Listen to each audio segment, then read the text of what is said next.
Dear students, I'm very pleased to be with you in this class and all are welcome. Today is 7th May 2022 and it is 5 past 5 in the evening. Uh, Title of this lecture is Organic Farming. Definition, we will try to define organic farming.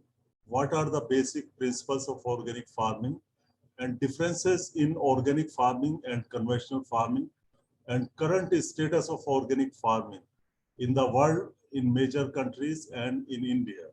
And finally, we will see the need and scope of organic farming, why we need organic farming and where it can be done and how much it can be done. That is your scope. So in the first slide, you can see on the bottom, I wrote this chef, C-H-E-F. Can you see this? Shubham, chef, C-H-E-F. Yes, sir. What, Yes, sir. what does it mean? Can you recall anything of this acronym? So these are basically principles of organic farming. For your convenience, I wrote it here. C means principle of care. H means principle of health. E means principle of ecology. And F means principle of fairness. So if you remember CHEF, chef, then you can easily remember principles of organic farming, which are care, health, ecology, and fairness. Now, as I have already explained you what we are going to discuss today. So last time we have seen some terminology. Was there any difference in organic agriculture and organic farming?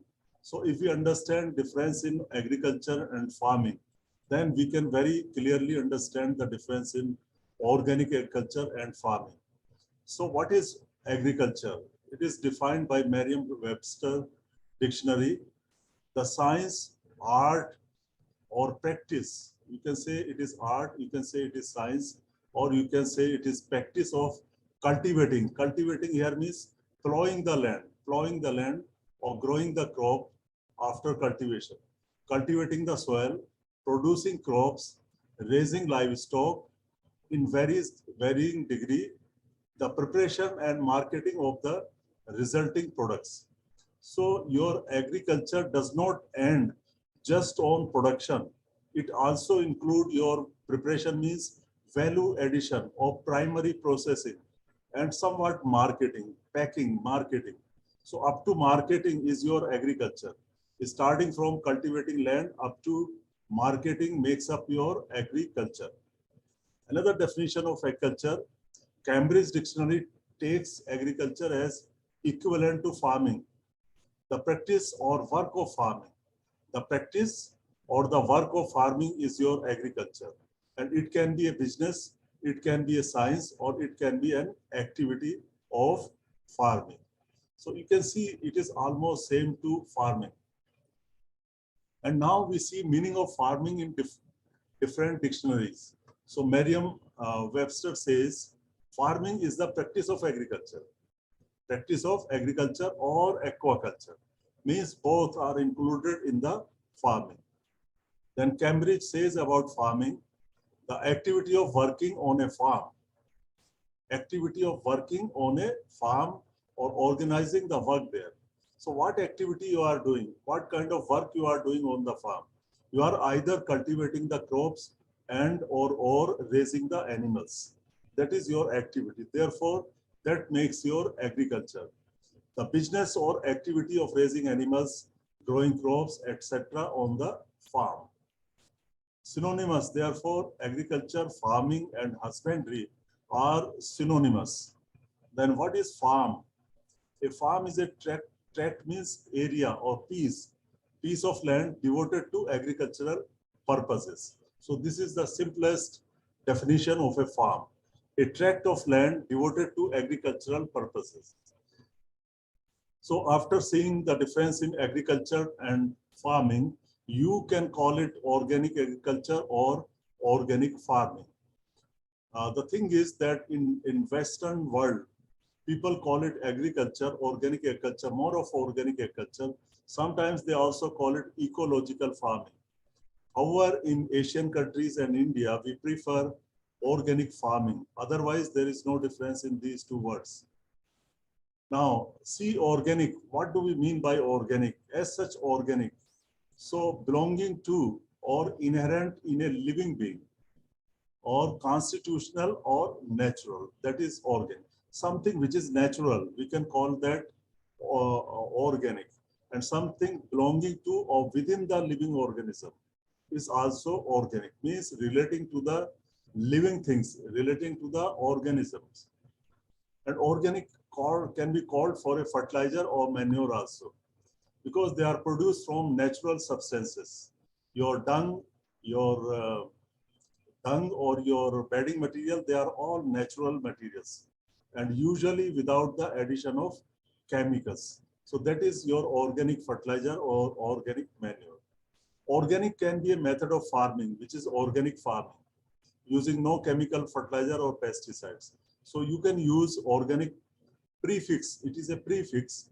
It can be used before your farming, before your fertilizer, before many words. Organic food can also be there. So there are many places where this organic can be used. So it describes the things which are natural. Organic word means it describes the things which are natural. So it can be used for fruit, organic vegetable, organic meat, organic tomatoes, etc. Means something which is grown without chemicals and pesticides. In biology, organic means living or relating to living things and containing carbon in some form. So in biology, this is how you define the word organic, means living or relating to living things. Agriculture, you have already seen the science or practice of farming. The science or practice of farming or art of farming. Farming is the activity of raising animal or growing crops on a farm. They can be together also. So agriculture, farming and husbandry are synonymous. Now, organic agriculture. IFOM 2013 has defined it. IFOM means International Federation of Organic Agriculture Movements. International Federation of Organic Agriculture Movement. It has got a website also, ifom.bio, B-I-O, bio. You can browse it and find the data, papers, information related to organic farming worldwide. And also they have got their chapters in different continents like Asian, African or regional societies of IFOM are there, or regional or zonal offices are there for IFOM. And its headquarters in Bonn, Germany. So it gave the definition: organic agriculture is a production system that sustains the health of soil, sustains the health of ecosystem, and finally sustains the health of people. So this is in two parts. This definition is in two parts. Second part is that organic agriculture relies on ecological processes. Means ecological process means the process which are there in nature, process which are happening automatically under ecological natural systems. We try to mimicry, we try to imitate, we try to implement those kind of processes which are happening in nature into our agro ecosystems. The farmer where they are doing farming artificially are your agro ecosystems. So agro ecosystem, difference in agro ecosystem and natural ecosystem is that one is managed by human beings or farmers and other is managed by the nature. So we want to take certain lessons from ecology, natural systems, and try to imitate, try to copy them, try to paste them in our agro ecosystems. So that is the basic purpose here. So it relies on ecological processes that are mostly performed by the organism above ground and below ground. Here ecological processes you can also understand by your, suppose, insect pest and disease management. Insect pest disease management, distribution of species, competition in species. For example, if you see under natural system, there may be two kinds of insects. or two kinds of organisms. Some are beneficial, some are harmful. So naturally beneficial insects or organism, they will decrease the population of the harmful organism or harmful insect. And then can be replicated in the natural system? Can we understand what is happening in the nature? Who is eating what?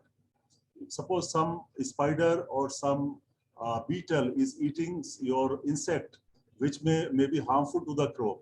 Then if we can learn that this particular insect is beneficial, then we can artificially leave or artificially inoculate that organism in that area, in our agroecosystem.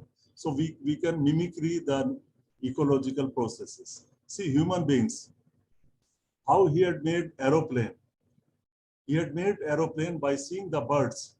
And if you see that birds and aeroplanes are symmetrical, because scientists who made aeroplane, they first studied the birds because they have taken lesson from the ecology. They have taken lesson from the nature, and then they made the aeroplane. They mimicred it. So therefore, can we get some important information from or important ecological processes from nature and try to implement in our agro ecosystem? So organic agriculture relies on ecological processes. Biodiversity is the key.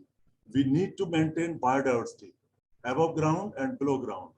And cycles are your ecological cycles. Like cycles which are happening in ecology can be thought of their application in agroecosystems adapted to local conditions rather than the inputs with adverse effect. Means you are not allowed to use the inputs which will have adverse effect on soil or animals or plants. So this is a definition of organic agriculture by I4. Let us see one more definition by APIDA. APIDA, you know now, APIDA, what is APIDA? Organic products are grown under a system of agriculture without the use of chemical fertilizers and pesticides with an environmentally and socially responsible approach. I just bifurcated this definition. Otherwise, the 2 points are part of one definition. They are part of one definition. Organic products are grown under a system of agriculture without the use of chemical fertilizer and pesticides. So this must be clear to you. Why we don't use chemical fertilizer, I explained you. And why we don't use pesticide, because these pesticides are poisons. They can kill the microorganism or organism which are beneficial to our plant, our soils, and human beings.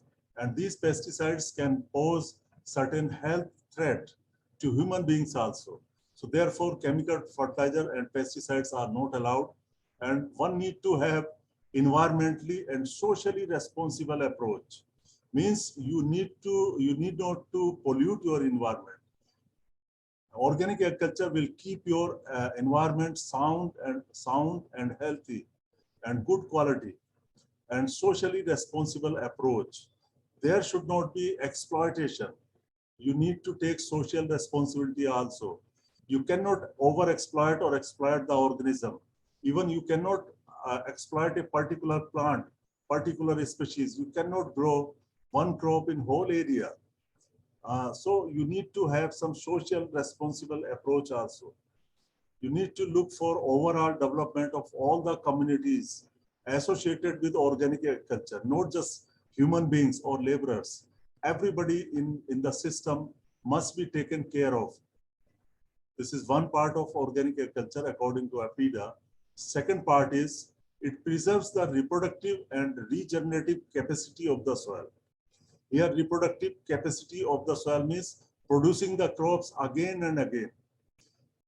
And regenerative capacity of the soil means once it has been disturbed, it should be able to regenerate. It should be able to reform itself.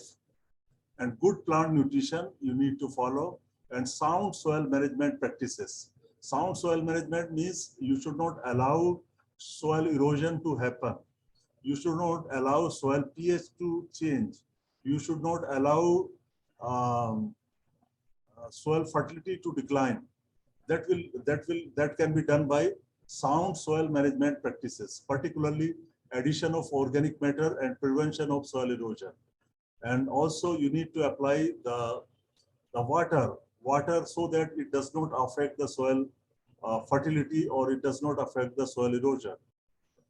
Produces nutritious food rich in vitality which are resistant to diseases. Means your food should be will be automatically nutritionally rich, because if your soil is rich, soil has good humus, it will give you nutritionally rich food. And if you eat that food, then you will be having resistance to the diseases. Now people are doing a lot of research work on effect of organic food on human health, and some preliminary observations or preliminary results from Poland and some other countries reveal that organic food can prevent certain cancers. I've shown you one example from Gilgit-Baltistan, Punjab people, they do not have any cancer. Now some research suggests that organic food reduces cancer, particularly because organic food are rich in antioxidants. I told you yesterday or last lecture that they contain on an average 50% more antioxidants. Therefore, they can reduce cancer and other serious diseases in human beings. Anybody interested can write me email. I can provide you evidences for it. So if you have any point, any question up to now, any question, any point you want to discuss at the moment. Any point, Tanmay? No, sir, it's clear. No point. Okay. Now you see the forms of variants of organic farming. So as I told you, that it is the nature of the human being to have his or her own religion. Everybody wants that my name should last long. I should be remembered by the people, because everybody knows that someday your life will end. So they want to leave some legacy. It is habit of the people that I want to be a big person. Therefore, it happened that some people have copied ideas of others, and with slight modifications, they have given new name. So similarly, in organic agriculture also. So there are many variants, many names for organic farming. And especially from India, we have many variety of organic farming. For example, one is modern organic farming. So it can be credited to Sir Albert Howard. Modern organic farming is considered as father of modern organic farming. Biodynamic agriculture, Rudolf Steiner. I gave you some introduction of the biodynamic agriculture. Then permaculture is also similar to organic farming.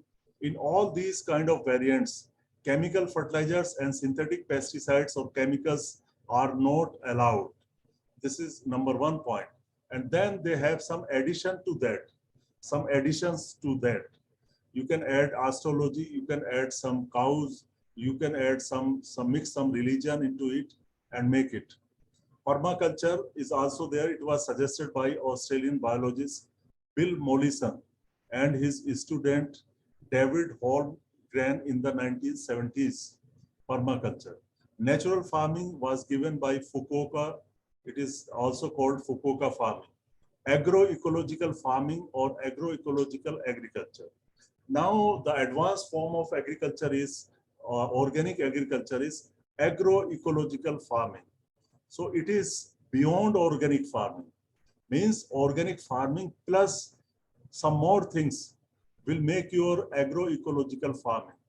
It is much more closer to the ecology, much more closer to the natural system than your organic farming.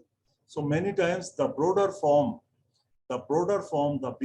of organic farming is agroecological farming or agroecological agriculture. So this kind of subject is being dealt mainly in France.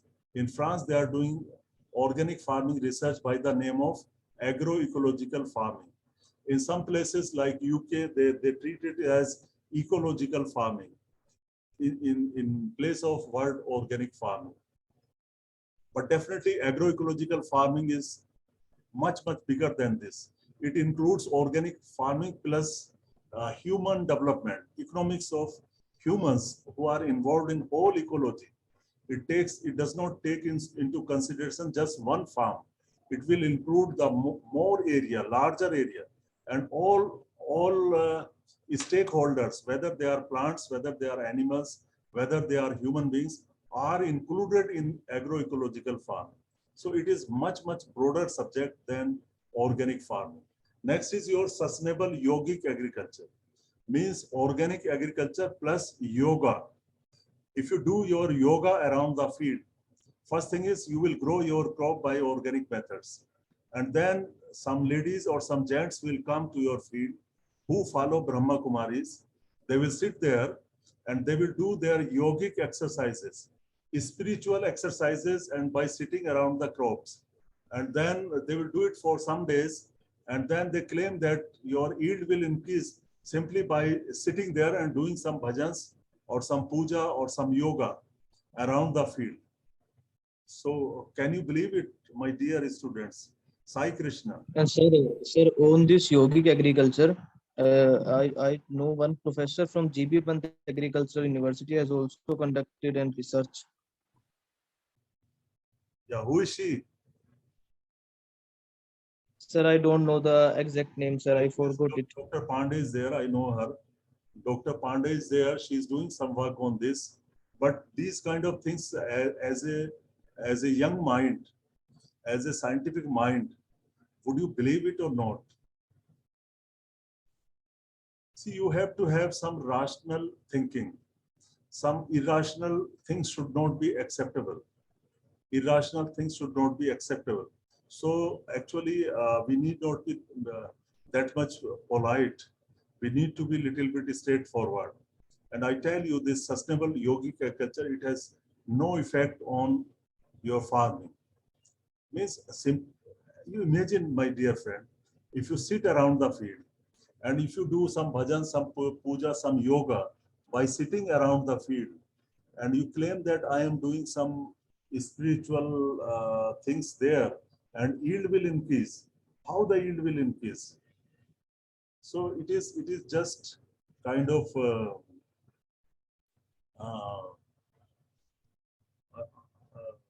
how to say, cheating the people, you can say.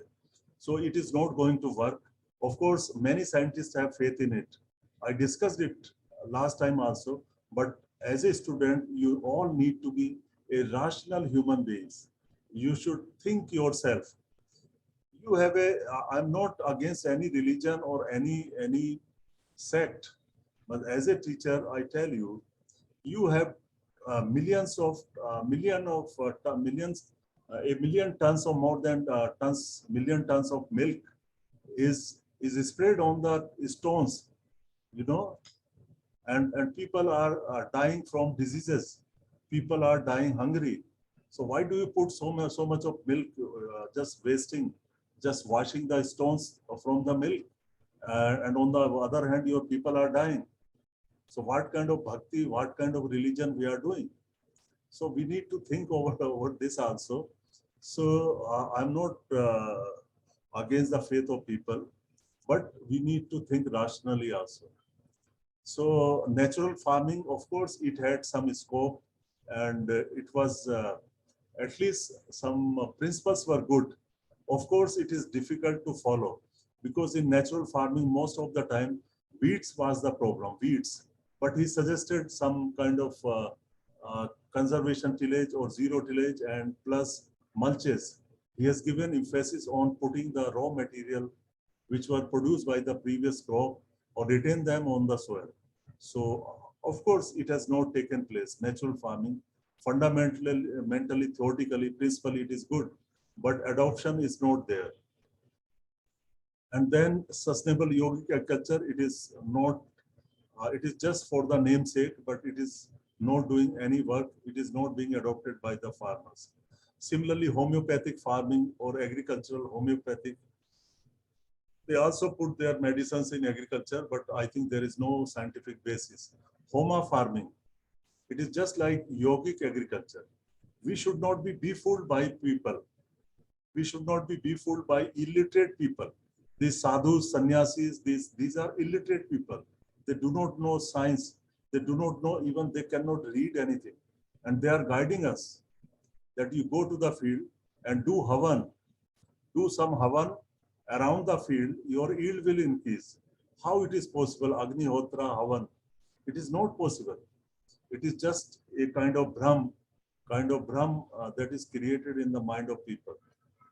And we are very, we do not think much. Then similarly, Vedic kheti, Rishi kheti, cow-based organic farming, Vaishnav kheti, Ahimsa kheti, Shiv Yog, Lokik kheti, and then zero budget natural farming. I have already spoken on this. I don't want to speak more on this.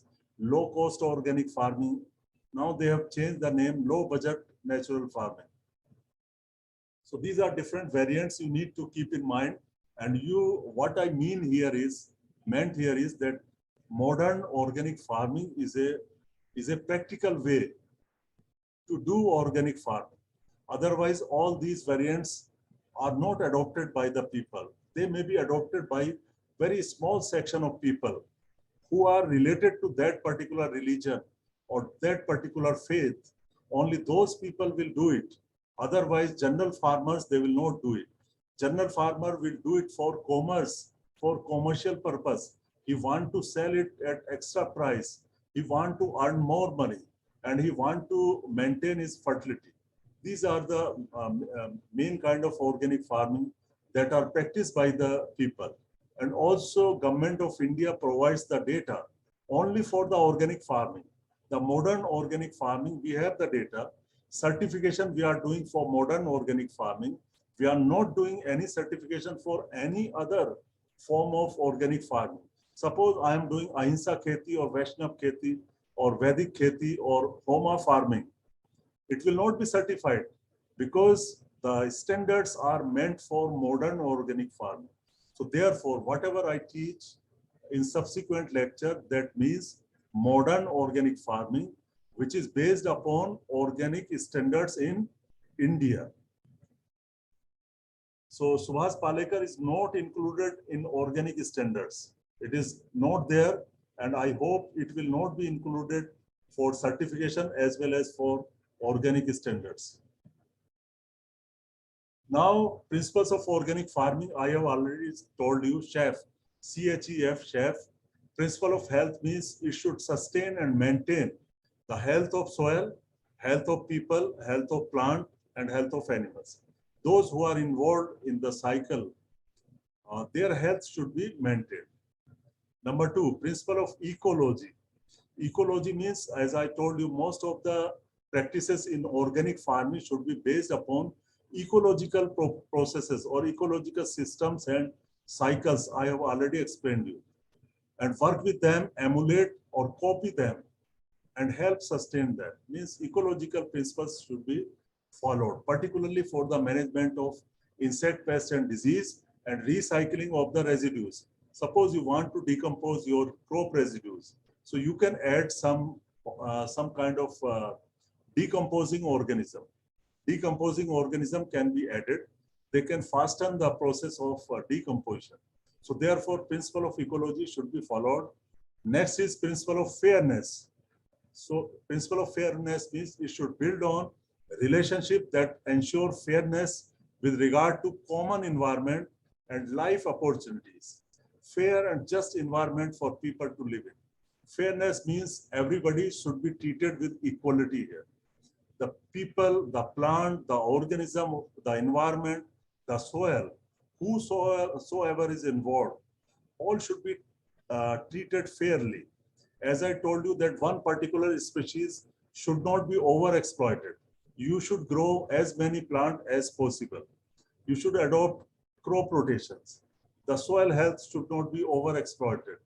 The people, the farmer who are involved in it, they should be happy. Suppose you have laborers working on the farm.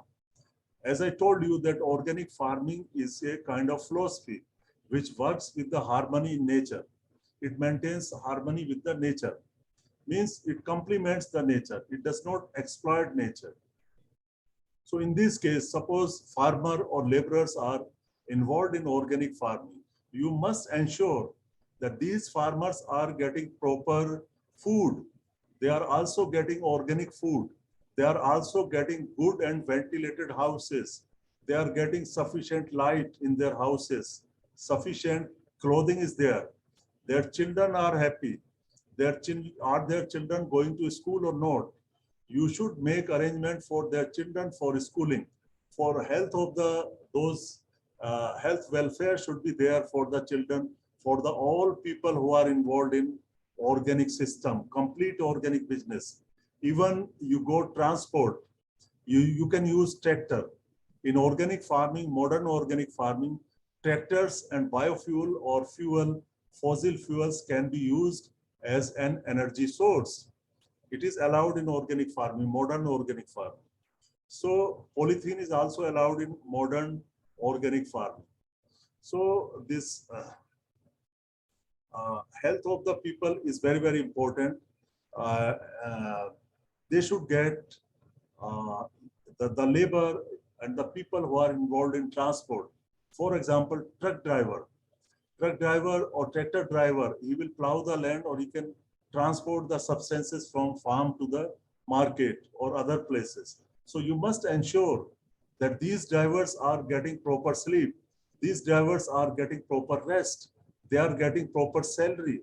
Would you believe it? And all these components are part of principle of fairness. So you need to be fair with all the people. Even in business also, when you sell your product, you need to be fair. You should not tell lie that this mango is sweet and you are selling it. You claim that my mango, organic mango, which I produced, is very sweet. And suppose it is not sweet, then you are violating the principle of organic farming. You are not fair. So principle of fairness has very wide meaning and you can just think over it.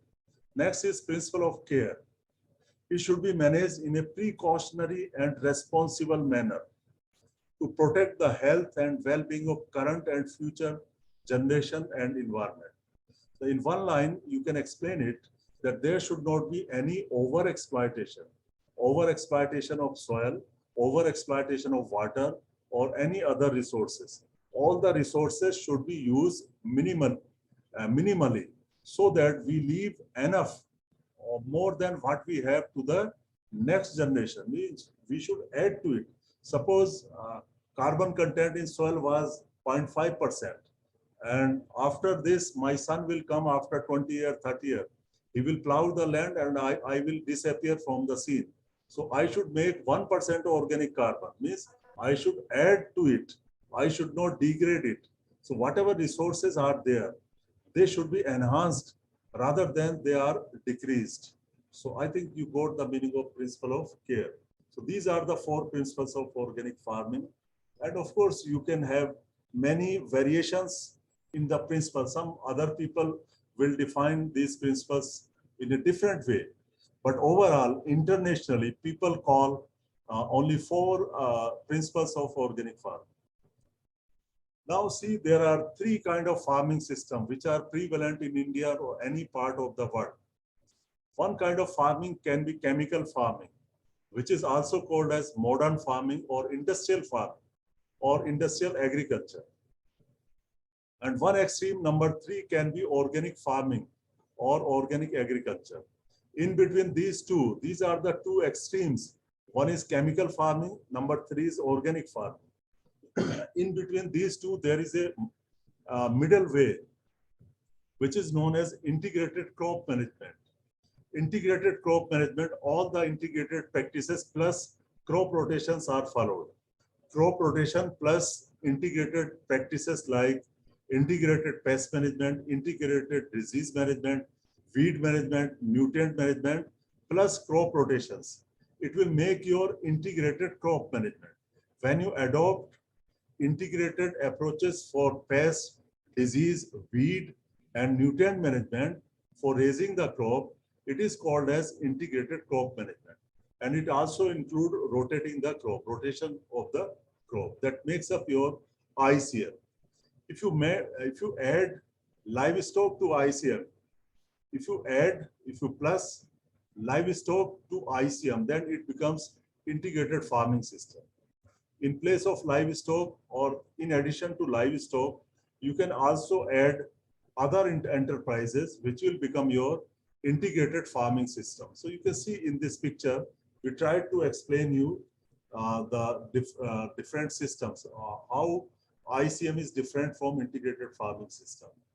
So you can see in the central part of ICM is your integrated pest, disease, weed, nutrient management, and then you add crop rotations, it becomes your ICM. And then you can add animal or other enterprises, it becomes your integrated farming system.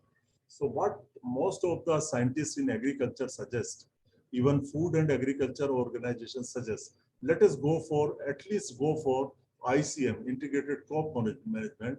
And if you further want to improve, then you go for integrated farming system.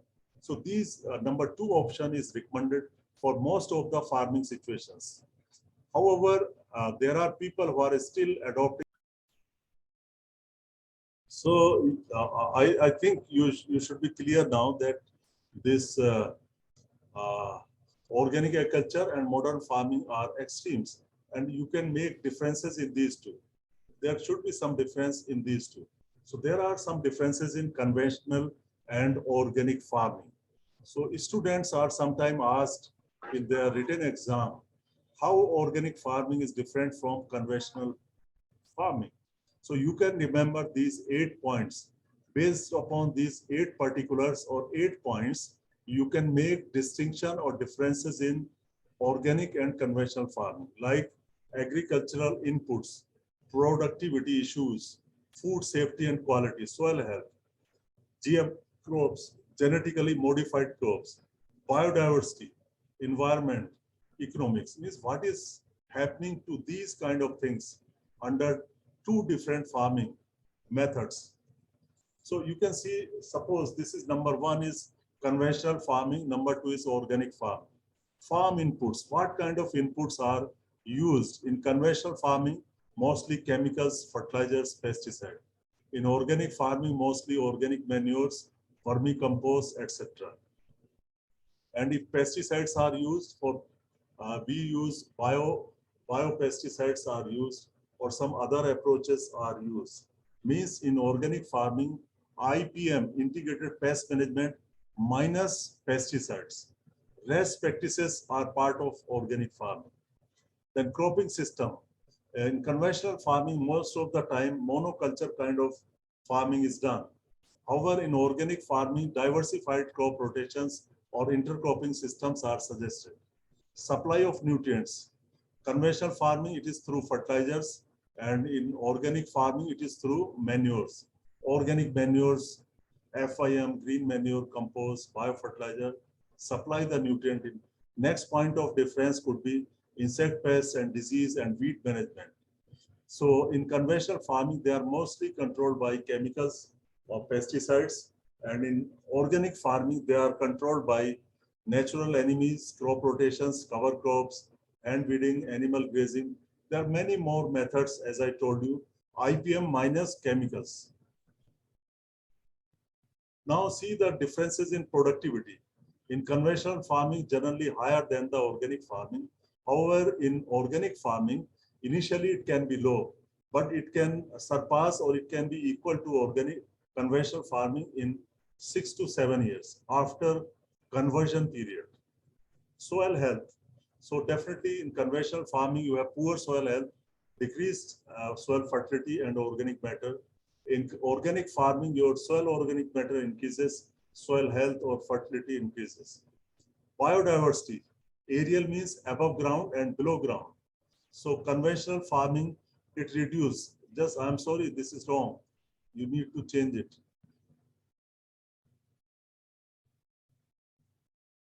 So soil biodiversity is reduced in conventional farming, and organic farming, it is improved. Food safety and quality. So definitely in conventional farming, you get poor food. Food quality is not rich. However, in organic farming, you get nutritionally rich food and safe food, pesticide-free food. I will explain the yield point, soil health point, and safety and quality later. Environment, chemical farming, conventional farming pollute the environment more than the organic farming. Energy input is more in conventional farming. Organic farming, it is less. Now you can ask question, why there is more energy input? Because here you are using more of fertilizer, pesticide, which if you calculate the energy used in their production and use, so overall energy input is high in conventional farming than in organic farming. Income is low in conventional farming, and comparatively it can be more in organic farming. Again, it is wrong here. I could not check it. There was mistake in this.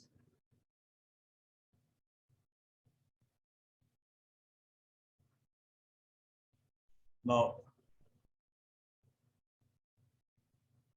goes out here.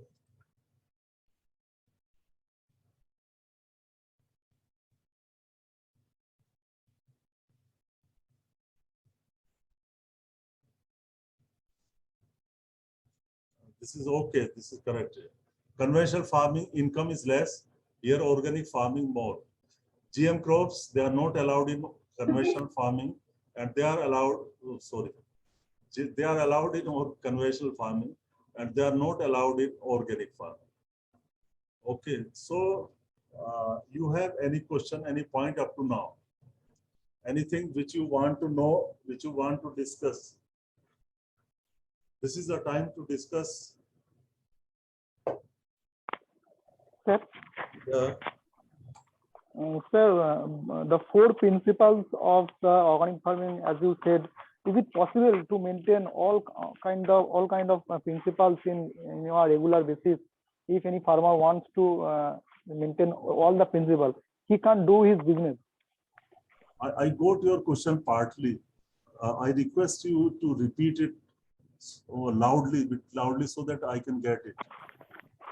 Sir, I am asking that the four principles, as you said, of principle of fair, principle of health. What I understand that is it possible to maintain his business, his own business, if he try to care all the principles, he try to maintain all the principles. Yes, very genuine question. I got it. Actually, these are the principles. These are the guidelines. And normally principles are not followed in toto. Whatever they are suggested, whatever they are given. So they are just a guideline that people should do it, but not many people do it actually. On ground, people do not do it actually. You are right. Yeah. So these principles are given so that at least people should be sensitized.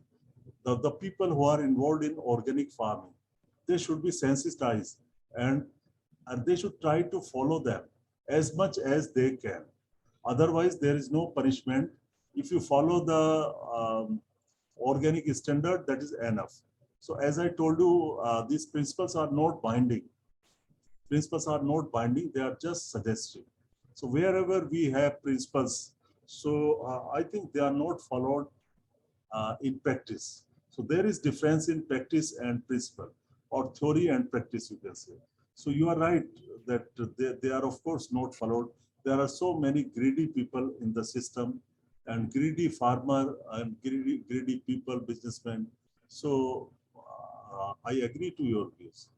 So something need not to be told actually. Something. See, there is one saying in English: "Don't do what we do. Don't do what we do. Do what we say." So people who have made the principle, sometimes people who make the principle, they don't do themselves. They ask others to do. That is the problem. But I appreciate your question. So they are just they will remain just as a principle.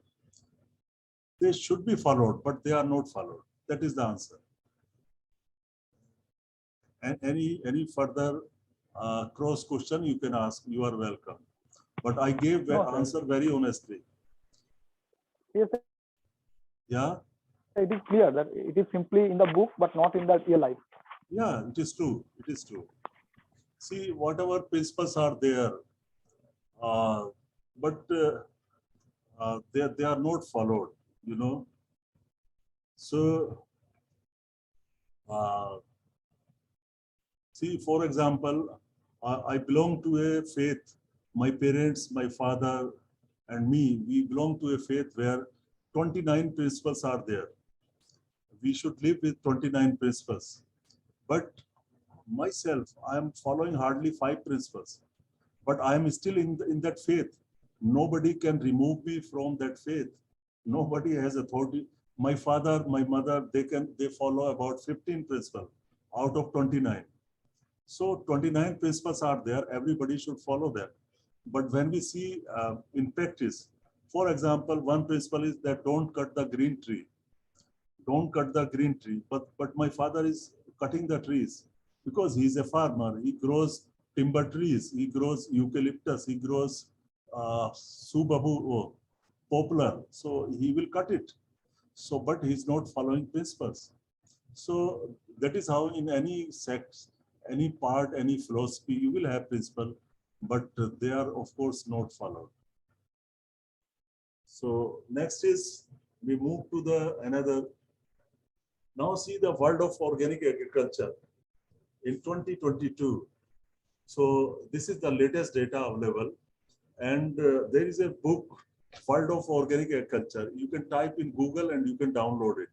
So all kind of data, world data on organic agriculture is given in much detail. So this is freely available survey, and which is recognized by IFOM, and all the organic farming bodies, they rely on this data. Even and now their data is getting authentic because they receive data from the governments. Now they are corroborating this data with the official figures. So you can see here that there are 190 countries in the world which are following organic farming. And you can see organic land in the world is 74.9 million hectares. However, in 99, it was just 11 million hectares. So you can see the change in land area in how many years? So you can see in 23 years, it has reached 74.9 from 11 million hectares. Now see Australia. Australia has highest land under organic agriculture, which is 35.7 million hectares. Highest land is in Australia, 35.7 million hectares. And Argentina has next 4.5 million hectares, and Uruguay 2.7 million hectares. So you can see these are the leading countries which have more area than other countries of the world. India has 2.66 million hectares. So you can say this is the cultivated land. Remember, this is the cultivated land. Here land is plowed and organic crops are grown. Then organic share of total agricultural land, it is very small in the world. Whatever agriculture is done in the world, from that land only 1.6% is under organic system. So where the food security of the world will be compromised? You have very small area under organic farming, just 1.6% of the total agricultural land in the world. But interestingly, there are some smaller country, very small country like Lecture11, how to call it. It has 41% area, whole area. Its area may be in hectares. This country's whole area may be in hectares, but whatever little area they have, 41% is under organic farming. Similarly, in Austria, 26%, and Estonia, 22.4% is in organic. So it's not very important data. Now see wildlife collection and non-agricultural areas where you do not plow the land. So here Finland has largest area, which is 5.5, and Namibia 2.6, and Zambia 2.5 million hectares. And total area is 28.5 million hectares. This is wild harvest. And see the producer. In 2020, producers were 3.4 million producers. And if you multiply it by 10, you can convert it in lakh. So you can say 34 lakhs producers are there in the world. India has about 15.99 lakhs, or you can say 16 lakhs, 16 lakh, 16 lakhs farmers are there, or you can say 1.6 million. So out of 3.4 million farmers, 1.6 million farmers are from India, or roughly you can say 50% farmers are from India. Though the land is highest in Australia, you can see they have 36 million hectare area. Australia have 5.7, you can say 36 million hectare area. And they have very small number of farmers. India have 2.66 million hectare, but farmers are 16 lakhs. Organic market, right now it is 120.6 billion euros, and US have largest market of organic product, 49.5 billion euros. Number two is Germany, 15 billion, France 12. So you need not to remember these data, just you remember that, okay, US has the highest market, producers are highest in India, and wild collection is highest in Finland. And highest cultivated land under organic system is in Australia. Then per capita consumption is highest in Switzerland. They consume more of organic product. They spend more money than Denmark, than Luxembourg. Number of countries, territories with organic regulations. So 76 countries have their own standards now. Now you can see organic agricultural land in the world. This is the distribution continent-wise. So you can see that Oceania. Here Oceania means your Australia, New Zealand, and some smaller island countries around Australia and New Zealand. So they have got 35.9, or you can say it is mostly Australia. Australia got 35.7, or you can say Oceania means here Australia, which is having 35.9 million hectares. The next is your Europe, have 17 million hectares, and Asia have very small, 6.1 million hectares. In Asia, India is the leader in organic area, even ahead than China. And see, Latin America has 9.9 million hectares, and Africa 2.1 million hectares. This is distribution of organic agricultural land by region. So if you see in percentage, the last picture can be converted in percentage. So 50% is land is in Australia. You can say half is in Australia or Oceania. And your Latin America 13%, North America 5%, Asia 8%, Africa 3%. World's top 10 countries with the largest area of organic agricultural land. So Australia 35.7, Argentina, Uruguay 2.74, India 2.66, France, Spain, China 2.44, and like that. Then 10 countries with the largest number of organic producer. You can see India, 16 lakhs. And then Ethiopia, Tanzania. The poor countries or developing countries have more farmers than the advanced country. See, France have just 53,000 farmers. Use of arable cropland by crop group. Now this is interesting. So what are the crops in the world which occupy the largest area? So you can see cereal crops are the major crops. Cereal may include your wheat, rice, oats, barley, sorghum, maize, etc. And it has got around 5 million hectare area in the world. Next is green fodder. Green fodder 3.2 million hectare. Then oil seeds 1.7 million hectare. Then dry pulses, textile crops, fallow land, and so on. So you can see that the agronomic crops have the largest area. Cereals are agronomic crops, green fodder, oil seeds, pulses, textiles, fallow land, and then your horticultural crops like vegetables, medicinal plants, other arable crops, and so on. So you can see the important crops in the world, area-wise. Use of permanent cropland by crop group 2020. Some are permanent croplands where land is not plowed. The kind of perennial crops are grown. So in this case, olive plantations can be there, which have highest area under organic system. Olives, 8.94, nuts, coffee, other permanent crops, grapes, cocoa, coconut, and so on. These are the crops in the world. Next, top 10 countries with the largest organic wild collection. So you already seen it Finland, Namibia, Mexico. Now see the data belonging to India. Just analyze this table. Now I ask one of you need to explain this table. Tanmay, you explain the first line, total production. How will you explain it? Data on certified organic production in India. Suppose you are a teacher and you are asked to explain the row number 1. This I shaded. So you explain the row number 1. How to explain it?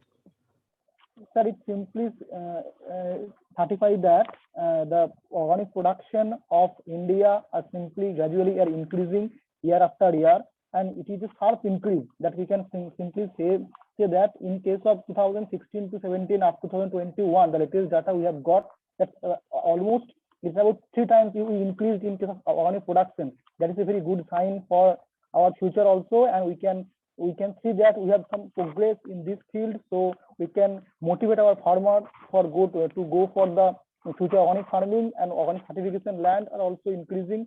And as we increase in organic production, that means we are gaining some export money or foreign value of money. That is also very important. Excellent, excellent. So this is how we students should learn interpretation of the data. Sometimes data is there in pictures, figures, or in tables. We should have capability to understand it, and not just understanding. We should be able to explain it to the others. That quality we need to learn, because most of the time you will get data in figures, data in tables. Then you need to understand and explain to others. So who will explain the next? You can come forward the next row, or I will call by serial wise. Prakash Sonar. Yes, sir. Yeah, you explain the row number 2, total export. Yes, sir. Data on certified organic production in India. Likewise, this total export that is in tons in day by day, that is increasing. In 2016 and 17, that is 310 tons, and again 2017 and 18 458 tons, 2018 and 19 614 tons, 2019 and 20 639 tons, 2020 21 888 tons. But this our export quality is increasing day by day, and again it is quality and quantity is increasing day by day, sir. Yeah, fantastic, fantastic. And one more addition can be there. Students can see. This is just reading the data. He has read the data, what data is saying, and we need to go beyond that also. Now you see the change in data. In the first from 1617 to 1780, how much is the change? So it is around 100 units. And then from here, next time from 1718 to 1890, there is more change, more than 150 change. Then again, slight change. And then again, one more jump is there. So according to that, we can also explain based upon this. Another point is, see the first year, it was 310. And in the last year, 2020 and 21, you can see roughly 2.5 times. So because you need to, if you want to emphasize, if you want to interpret this data, then you need to say in that way also. Okay, over 2016-17, the total export, this is actually export, total export increased by 2.5 times in year 2021. So compared to 2016-17, the total export rose to 2.5 times more in year 2021, something like that. So that's fine. Next is value of total export, value in terms of money. US dollars. So next is who? Who is coming forward? Yeah, Shruti.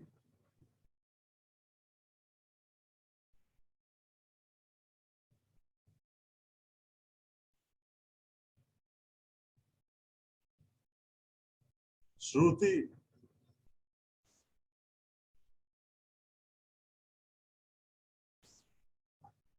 Vipasha.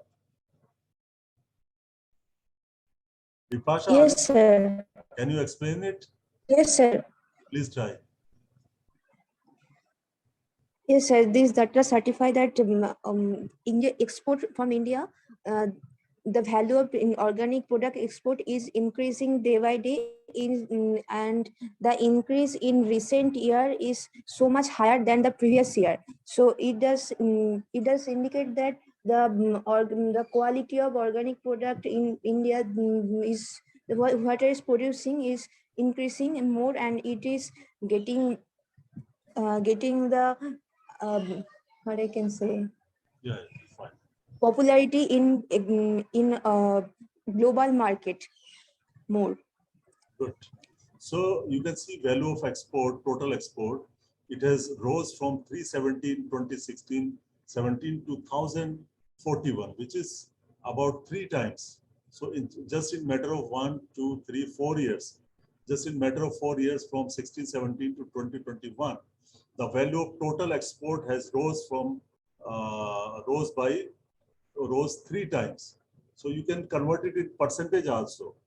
1041 minus 370, and you can calculate in percentage. So maybe 30%, 40%, or 50% increase, or 100% increase, whatever it is. So that way we can interpret. Next is total arable land under certification. So you can see it started with 1.45, 1.78, 2.3. So we can see that area under cultivated land or arable land in organic system of India is increasing continuously and steadily, That is enough, because it is increasing slowly, but it is not decreasing. It is almost increasing. So lastly, we have 2.66. You need to remember this figure. This value is important for all students, that currently area under organic farming, cultivated area or arable land under organic certification in India is 2.66 million hectare, or 26.6 lakh hectares. And the total wild harvest area under certification, you can see it is 1.68 currently. 1.68 is the wild harvest. And you can see very interesting fact here, that this area generally decreasing. In general, this is decreasing. See, in the 16, 17, 3 million hectare, then 1.7, 1.4, 1.37, then suddenly there is rise. But trend is, in general, trend was that it was decreasing, but again, it could not reach to the level of 16, 17. And if you see the total area, including total area means total of row number 4 and row number 5, or total of arable land plus wild harvest. It makes your total arable and wild area under certification. So it is also increasing slowly and steadily. You just forget year 1670, but after that, yeah, 3.56. Okay, again there is decrease, 3.67 and 4.34. So you can say more or less same area up to 1920, but later on after 1920 it has increased. So what I suggest you remember these 3 figures: 2.66, 1.68, and 4.34 during the year 2021. So you need to remember these values, only 3 values, and it will work for you. And it will be better if you can tell that right now in year 2021, India exported about 1,041 million US dollar worth organic products. Now we go to the next part, that why organic farming is required, why there is need for organic farming. And if we can discuss the consequences of the chemical farming or industrial farming or modern farming, then we can very well describe the need for organic farming. If we found problems with the conventional farming, if we can raise the constraint of the conventional farming, then those constraints will help us to say that under these circumstances, we should switch over to another option. That is your organic farming. So we need to find out the weaknesses of the existing farming. What are the weaknesses of the conventional farming? They are the drivers for organic farming, drivers to adopt the organic farming. Remember, the weaknesses of conventional farming, chemical farming are the drivers for need of organic farming. So you can see first thing related to conventional farming is decline in factor productivity. Factor productivity is declining. Factor productivity is declining means, you know, the factors of production: land, labor, capital management, and your capital is your kind of your certain inputs are there. You buy from capital, your machinery is there, and your cash in hand, and so on. If you have fertilizer as a factor of production, and you know the partial factor productivity of fertilizer is declining. To get the same yield, you need to apply more fertilizer because fertilizer use efficiency is low. So therefore, factor productivity is declining. I think you are aware of this. So productivity of irrigation water, productivity of your fertilizer, many resources is declining. So what does it mean if the productivity is declining? Means your cost of production is increasing. Cost of production will increase.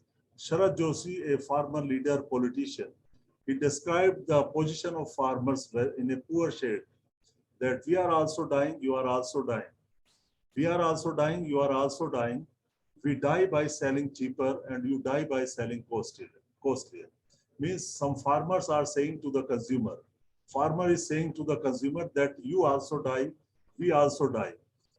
We die by selling cheaper, and consumer die by purchasing costlier. So where the profit is going? This profit is going to the middleman. So that is why many people feel at the moment that farming is not a profitable business. And you understand that many youth from the villages have migrated to the urban areas in the want of employment. You have come here, you are getting education. I am doing job. Why we came from village? For the same reason, because we are not getting farming profitable. That is why government is concerned. Government wants some reforms. Government wanted to double the farmers' income in 5 years, but it could not do it. Rather, I think the farmers' income have declined. So those are the problems with the farmer. So means if farmer continue to go for chemical farming or conventional farming, and he's not adding up new technologies, new things, he has no money, he has no credit, he is not getting loans, then how he can implement, how he can adopt the modern technologies also. It is easier to say that you go for zero tillage, but you need a machine for zero tillage. How he will buy? That is a question. Now, what are the other drivers that for organic farming or other problems or consequences of conventional farming? Unsafe food. I will show you some data which suggests that many food are affected by pesticide residues, and these pesticide residues are harmful for human beings. Reduce biodiversity in agroecosystem. You go to any farm, you go to any farming area in India, you will find hardly one crop is growing. If you go to the winter months in Rajasthan, you will find only mustard is growing.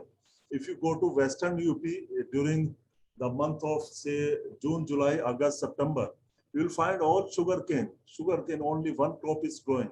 You go to Punjab during rainy season, it is just rice everywhere. In winter, it is just wheat in Punjab. If you go to any part of India, you will find kind of monoculture things. Hardly 2-3 crops are grown around the year. They are repeating the same crop. And similarly in Punjab, before Green Revolution, farmers were taking about 14 to 15 number of different crops. They were taking alsi, they were taking your till, they were taking a variety of other traditional crops. But now they are growing only rice, wheat, potato, mustard. Hardly 5-6 crops are grown by Punjab farmers. And same is the story. What I mean to say, that diversification of the crop has declined. It is decreasing across the country, which is a serious issue. Because biodiversity is very, very important for sustainability of soil, sustainability of environment, sustainability of productivity, sustainability of income. I need not to overemphasize the role of biodiversity, but it is very, very important because above ground biodiversity will lead to changes or improvement in below ground biodiversity. Because organisms which are living in the soil, they also want some diverse food. If you grow rice and wheat, they will release same kind of root exudates into the soil. They will attract only one or two kind of organism in the soil. But if you rotate the crop, if in rice and wheat you take different crop, you take oil seeds, you take pulses, then the diversity of organism in soil will change. Some other organism will come which would like to grow in the root exudates of other crops. So if you have diversity on the above ground, it is going to lead the diversity on the below ground also. So therefore, the biodiversity has reduced in the conventional farming. Now you need a system where you can have more biodiversity. Decreased quality of soil, water, and air. Quality of soil, you know how much fertility of soil has gone down. I will give you the data on soil fertility. The quality of the soil means pollutants are entering the soil, like your sewage water, your heavy metals, your groundwater is not good. It can pollute if you use it as irrigation water. Sometimes canal water is not good. Sometimes your Jamna water is used. When I was a student in IRI, that time my chairman told me, Dinesh, do you know we have two kind of water. One is canal water and other is tubewell water. Which water would you like to apply? I said, sir, canal water is good because canal water, I need not to go to FOSU, I need not to give the indent, and I can apply by canal. One canal used to come to IRI. So I went to the canal and I found it very dirty water. So actually Jamna water or Yamuna water was supplied to IRI. And that Jamna water was very polluted. So I said, sir, I don't want this water, I want well water. So what I want to say that many times river waters are directly used and you know river waters are polluted. So this polluted water will decrease your quality of soil and then further leaching will be there. It can go to the groundwater and your air is also polluted. So decrease this agriculture, conventional agriculture is leading to reduced quality of soil, water and air. Environmental pollution, it is partly, not fully. Our agriculture is partly contributing towards environmental pollution through fertilizer, through pesticide. And you know, air pollution leads to global warming and global warming will lead to climate change. So ultimately, you will get what you sow. Jo aap bote ho, wahi paate ho. If you pollute the environment, it will pollute you or it will give you something back. So something back we are getting climate change and this climate change will affect our soil, our productivity. Then what is the option left? So one option could be, I'm not saying that organic farming is the solution of all the problems, but some problems can be sorted out in certain areas by adopting organic farming. So you can see I made some points here on the bottom. See certain human and agricultural activities. Both human and agricultural activity affects your environment. It can be your air can be polluted, soil can be polluted, water can be polluted, and food can be poisoned or polluted. So overall, you can see you will have effect of air pollution. Air pollution means your greenhouse gases have been accumulated in air, and they are causing global warming. And this global warming is leading to climate changes. And these climate changes are affecting our all kind of life by affecting our climate, like water, rainfall, your crop duration, and your temperature changes, all changes in rainfall pattern and intensity, quantity, drought, increased frequency of drought and floods. They all are affecting the all kind of lives. And they are further affecting the climate itself. These climate changes are further affecting the climate and of course your crops. So finally your reduced yield and quality. So this is how you can link the things with each other. and explain your answer. So now I stop here. We go to the link number 3.